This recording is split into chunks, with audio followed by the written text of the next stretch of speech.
नमस्कार दोस्तों, स्वागत है आपका अपने चैनल स्टडी अड्डा में। तो दोस्तों, आज की इस वीडियो में हम बात करने वाले हैं जो 2024 के अंदर यूटेट का एग्ज़ाम हुआ था, उस पेपर को हम यहाँ पर सॉल्व करेंगे।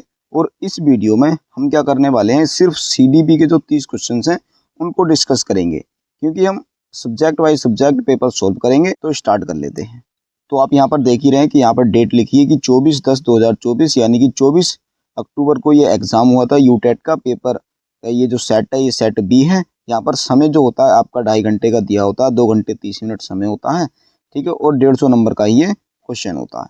तो अब इसको देख लेते हैं पूरा। तो देखो यहाँ पर कुछ इंस्ट्रक्शन दिए होते हैं सबसे पहले। तो अगर आप इनको पढ़ना चाहते हो तो पढ़ सकते हो, नहीं तो कोई ज़रूरत भी इनकी है नहीं। तो सीधा देखो यहाँ पर पहला क्वेश्चन आ जाता है हमारे पास। ये देखो, बाल विकास एवं शिक्षण विज्ञान, सीडीपी के ये क्वेश्चन है, चाइल्ड डेवलपमेंट एंड पेडागोगी के हैं। जिसके अंदर पहला जो हमारा क्वेश्चन आया था वो आया था ऑपरेशन ब्लैक बोर्ड योजना संबंधित है, कि ये जो ऑपरेशन ब्लैक बोर्ड योजना है ये किससे संबंधित है। तो इसका जो हमारा राइट आंसर हो जाएगा वो हो जाएगा ऑप्शन नंबर सी, यानी कि राष्ट्रीय शिक्षा नीति 1986 से। यानी कि जो ऑपरेशन ब्लैक बोर्ड योजना है ये राष्ट्रीय शिक्षा नीति 1986 के माध्यम से ही लागू हुई थी। अगला क्वेश्चन है कि शिक्षा एक द्विध्रुवी प्रक्रिया है, किसने कहा। तो शिक्षा एक द्विध्रुवी प्रक्रिया है, ये किसने कहा था। तो ये कहा था एडम्स ने, यानी कि ऑप्शन नंबर ए क्या हो जाएगा इसका राइट आंसर हो जाएगा। तो शिक्षा एक द्विध्रुवी प्रक्रिया है, ये एडम्स ने कहा था। अभी देखिए, यूटेट के अंदर इस तरह की जो परिभाषाएं हैं बहुत सारी पूछ ली जाती हैं। तो मैं क्या करूंगा, जब हमारे सारे के सारे previous year question paper solve हो जाएंगे तो जितनी भी परिभाषाएं हैं, जितनी भी इन एग्जाम में आएंगी, उनकी एक सेपरेट वीडियो लेकर आऊँगा। तो उससे होगा ये कि जितनी भी परिभाषाएं यहाँ पर आ जाती हैं तो हमें आसानी से याद हो जाएंगी। और देखो, जैसे कि यहाँ पर ये क्वेश्चन पूछ लिया है कि ये सब जो लिबिडो है ये किस मनोवैज्ञानिक ने दिया था। इस तरह के भी जो क्वेश्चन हैं इन्हीं परिभाषाओं की और इन शब्दों की मैं क्या करूंगा, एक वीडियो ले आऊंगा। तो उससे क्या होगा कि हमारे जितने भी ये प्रॉब्लम करने वाले क्वेश्चन बनते हैं ये हमारे आसानी से सोल्व हो जाएंगे। अगला क्वेश्चन है कि व्यक्तिगत विकास में लिबिडो शब्द का प्रयोग किस मनोवैज्ञानिक ने किया। तो लिबिडो शब्द का प्रयोग किसने किया था, तो ये किया था फ्रायड ने, यानी कि ऑप्शन नंबर ए जो है इसका बिल्कुल राइट आंसर हो जाएगा।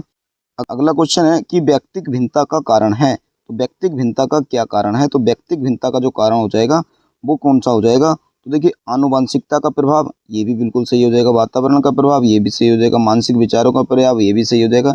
यानी कि इसका जो राइट आंसर हो जाएगा वो हो जाएगा ऑप्शन नंबर डी, यानी कि उपयुक्त सभी। तो उपरोक्त सभी जो है इसका बिल्कुल राइट आंसर हो जाएगा। अगला क्वेश्चन है कि निम्नलिखित में से कौन वंचित बालक है। तो वंचित बालक कौन से होते हैं, तो वंचित बालक देखो, सामाजिक रूप से वंचित, तो सामाजिक रूप से जो वंचित होते हैं वही वो वंचित बालक होते हैं।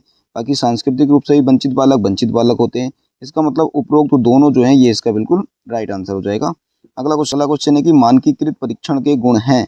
तो मानकीकृत परीक्षण के कौन कौन से गुण हैं। तो मानकीकृत परीक्षण का जो गुण हो जाएगा वो हो जाएगा विश्वसनीयता, बिल्कुल सही है। मानक, ये भी सही है। वैधता, ये भी सही है।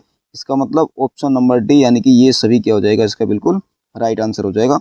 अगला हमारा क्वेश्चन आ जाता है NEP 2020 का पूरा नाम है। तो NEP 2020 का पूरा क्या नाम हो जाएगा। तो देखो, आपने ये नहीं देखना है कि न्यू एजुकेशन पॉलिसी, यहाँ बहुत सारे बच्चे गलती कर जाते हैं। तो NEP का मतलब हो जाता है नेशनल एजुकेशन पॉलिसी, यानी कि ऑप्शन नंबर बी क्या हो जाएगा इसका बिल्कुल राइट आंसर हो जाएगा।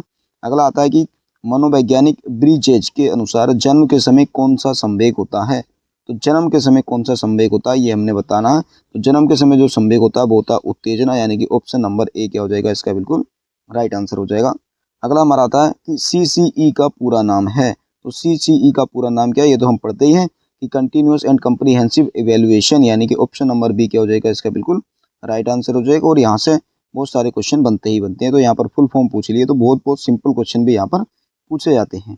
अगला क्वेश्चन है कि बच्चों में भाषा का विकास एक निश्चित क्रम में होता है, वह है। तो देखिए, बच्चों में जो भाषा का जो विकास होता है वो आप सभी ने पढ़ा होगा कि भाई सुबोपाली, तो सुबोपाली क्रम में होता है। तो सुबोपाली ये क्रम बस आपने ध्यान रखना है।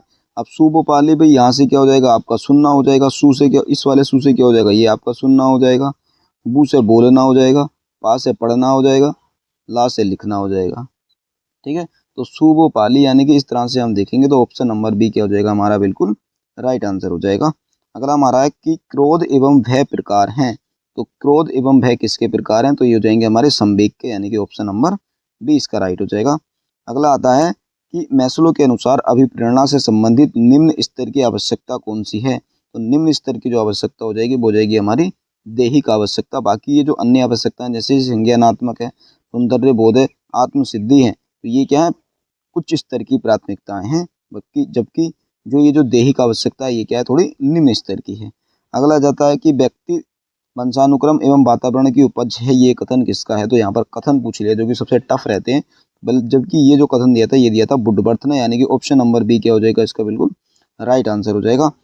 अगला क्वेश्चन आ जाता है कि शिक्षक द्वारा छात्रों को सही उत्तर को श्याम पट्ट पर लिखना किस प्रकार का पुनर्बलन है। तो इसका जो हमारा राइट आंसर हो जाएगा वो हो जाएगा धनात्मक पुनर्बलन, यानी कि ऑप्शन नंबर ए क्या हो जाएगा इसका बिल्कुल राइट आंसर हो जाएगा।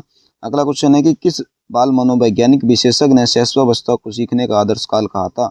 तो सीखने का आदर्श काल किसने कहा था, तो ये कहा था वेलेंटाइन ने, यानी कि ऑप्शन नंबर बी क्या हो जाएगा इसका राइट हो जाएगा। अगला हमारा क्वेश्चन आता है कि सामान्य बुद्धि के बालक की बुद्धि लब्धि क्या होती है। तो सामान्य बुद्धि के जो बालक होते हैं उनकी जो बुद्धि लब्धि होती है वो होती है 90 से 110, यानी कि ऑप्शन नंबर डी क्या हो जाएगा इसका बिल्कुल राइट आंसर हो जाएगा। अगला हमारा क्वेश्चन है कि निम्न में से कौन सी विधि को सुकराती विधि कहा जाता है। तो सुकराती विधि जो है वो हम बोलते हैं प्रश्नोत्तर विधि को, यानी कि ऑप्शन नंबर डी इसका राइट हो जाएगा। अगला आता है कि थॉर्नडाइक द्वारा दिए गए सीखने के 3 मुख्य नियमों का सही क्रम क्या है। तो थॉर्नडाइक ने जो सीखने के 3 नियम दिए थे वो जो क्रम थे उनका क्रम था, सबसे पहले तत्परता होनी चाहिए, फिर अभ्यास होना चाहिए, फिर उसका प्रभाव होना चाहिए, यानी कि ऑप्शन नंबर सी जो है वो क्या हो जाएगा इसका बिल्कुल राइट हो जाएगा।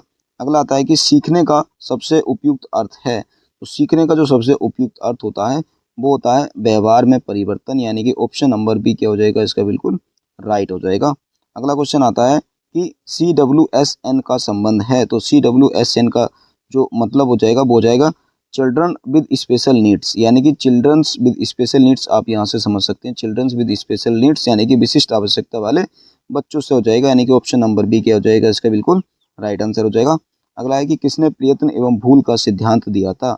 तो प्रयत्न और भूल का जो सिद्धांत दिया था, प्रयत्न और भूल का मतलब हो जाएगा ट्रायल एंड एरर। तो ट्रायल एंड एरर का जो सिद्धांत दिया था वो दिया था थॉर्नडाइक ने, यानी कि ऑप्शन नंबर ए क्या हो जाएगा इसका बिल्कुल राइट आंसर हो जाएगा। तो देखिए कभी कभी क्या होता है कुछ शब्द में हिंदी में नहीं आ पाते हैं, जैसे लिखा है प्रयत्न एवं भूल, जबकि हमने पढ़ा ये होता है ट्रायल एंड एरर। तो ट्रायल एंड एरर का जो सिद्धांत है वो थॉर्नडाइक ने दिया था। तो जहाँ कहीं पर भी आपको हिंदी में दिक्कत आती है वहाँ पर आप इंग्लिश में देख लो, तो उससे क्या हो जाता है थोड़ी सी आसानी हो जाती है। अगला क्वेश्चन आता है कि विद्यार्थियों की प्रशंसा की जानी चाहिए। तो विद्यार्थियों की जो प्रशंसा है वो कहाँ पर की जानी चाहिए। तो क्या व्यक्तिगत की जानी चाहिए या लोगों के बीच में की जानी चाहिए। तो दोनों जगह की जानी है भाई, व्यक्तिगत भी और लोगों के बीच में, यानी कि उपरोक्त दोनों क्या हो जाएगा इसका बिल्कुल राइट आंसर हो जाएगा। इसका मतलब ऑप्शन नंबर सी इसका बिल्कुल राइट आंसर हो जाता है। अगला क्वेश्चन आता है कि निम्न में सही क्रम क्या है। तो सही क्रम हमने बताना है कि कौन सी शिक्षा सबसे पहले आती है। तो सबसे पहले कौन सी शिक्षा आती है, तो सबसे पहले आती है भाई विशेष शिक्षा, फिर आती है एकीकृत शिक्षा और फिर आती है समावेशी शिक्षा। ठीक है, यानी कि ऑप्शन नंबर सी क्या हो जाएगा इसका बिल्कुल राइट आंसर हो जाएगा। अगला क्वेश्चन आता है FLN का पूरा नाम क्या है। तो देखिए FLN का पूरा नाम क्या होता है, फंडामेंटल लिटरेसी एंड न्यूमरेसी। इसका जो हमारा राइट आंसर हो जाएगा ऑप्शन नंबर डी हो जाएगा, यानी कि fundamental and literacy and numeracy.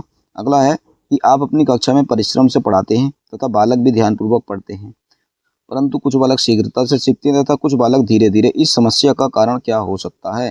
तो भाई ये जो समस्या है कि कुछ बालक एक क्लास में एक ही कक्षा में पढ़ा रहा है, एक ही टीचर पढ़ा रहे हैं, के साथ बैठकर जो बच्चे हैं वो पढ़ रहे हैं, फिर भी कुछ बालक धीरे सीख रहे हैं, कुछ बालक जल्दी सीख रहे हैं, उसका कारण क्या हो सकता है। तो ये तो इसका जो मुख्य कारण होता है वो होता है कि अधिगम जो होता है वो व्यक्तिगत होता है, यानी कि ऑप्शन नंबर ए क्या हो जाएगा इसका बिल्कुल राइट आंसर हो जाएगा। ठीक है, अगला हमारा क्वेश्चन है कि बुद्धि लब्धि की गणना का सूत्र क्या है। तो बुद्धि लब्धि की जो गणना का सूत्र होता है वो होता है मानसिक आयु अपॉन शारीरिक आयु और मल्टीप्लाई 100, यानी कि ऑप्शन नंबर क्या हो जाएगा सी इसका राइट आंसर हो जाएगा। ठीक, अगला है मानसिक आयु का प्रत्यय किसने दिया था। जो मानसिक आयु का प्रत्यय है ये किसने दिया था, तो ये दिया था भाई साहब बिने एवं साइमन ने, यानी कि ऑप्शन नंबर सी क्या हो जाएगा इसका बिल्कुल राइट हो जाएगा। अगला क्वेश्चन आता है कि शिक्षा मनोविज्ञान शैक्षणिक विकास का क्रमिक अध्ययन किसने कहा। कि जो शिक्षा होती है वो मनोवैज्ञानिक शैक्षणिक विकास का क्रमिक अध्ययन है, ये किसने कहा था। तो ये कहा था स्टीफन ने, यानी कि ऑप्शन नंबर ए क्या हो जाएगा इसका बिल्कुल राइट आंसर हो जाएगा। अगला हमारा क्वेश्चन आता है कि पाठ्य योजना निर्माण की पंचपद प्रणाली किसने दी।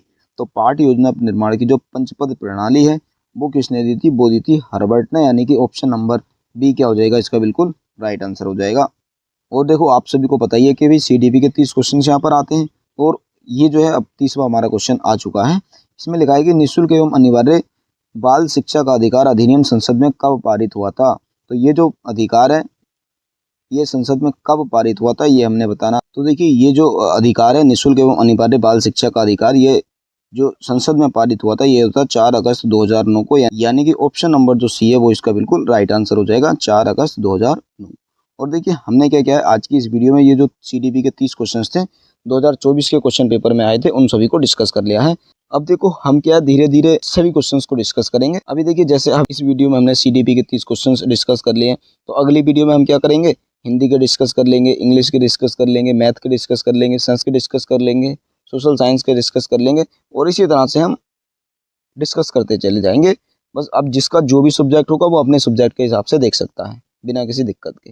बाकी अगर इस पेपर की आपको पीडीएफ चाहिए तो आप हमारे टेलीग्राम चैनल से जुड़ सकते हैं, वहाँ से आपको ये पीडीएफ भी प्रोवाइड करा दी जाएगी, ठीक है। बाकी देखो हम ज़्यादा इसको अभी एक्सप्लेन नहीं कर रहे हैं, क्योंकि हम सोच रहे हैं जब इसको एक्सप्लेन करेंगे तो उसकी एक अलग से सीरीज लेकर आएंगे, क्योंकि सबसे पहले क्या है, हमें प्रैक्टिस भी तो हमारी अच्छे से होनी चाहिए। तो अभी हम क्या कर रहे हैं ना, पहले जो हमारे प्रीवियस ईयर क्वेश्चन है उनमें किस तरह के क्वेश्चन आ रखे हैं सिर्फ उनको ही देख रहे हैं, और इससे क्या होगा, हमारी थोड़ी थोड़ी प्रैक्टिस भी हो जाएगी, क्योंकि इनकी थ्योरी तो हमने डीएलएड में पढ़ भी रखी है, तो ज़्यादा दिक्कत भी नहीं है। बस हमें सबसे ज़्यादा दिक्कत होती है यहाँ पर प्रैक्टिस की, कि कम से कम समय में हम अधिक से अधिक क्वेश्चन को सोल्व कर सकें। ये क्वेश्चन से हमने कम से कम समय में सोल्व किए हैं। बाकी देखो यहाँ पर आपको थोड़ा सा बता भी रहे हैं, तो इसीलिए थोड़ा सा टाइम भी लग जाता है। तो ठीक है, फिर बस आज की वीडियो में इतना ही रखते हैं। हाँ, वीडियो अगर आपको अच्छी लगती है तो वीडियो को लाइक करना, और आपके जितने भी साथी यूटेट की तैयारी कर रहे हैं उनको ये वीडियो शेयर करना, और अगर आप चैनल पर नए हैं तो चैनल को सब्सक्राइब जरूर कर लेना। बाकी हाँ, एक चीज़ और मैं बता देता हूँ कि ये जो हमने आज का पेपर कराया ये यूटेट का पेपर फर्स्ट था।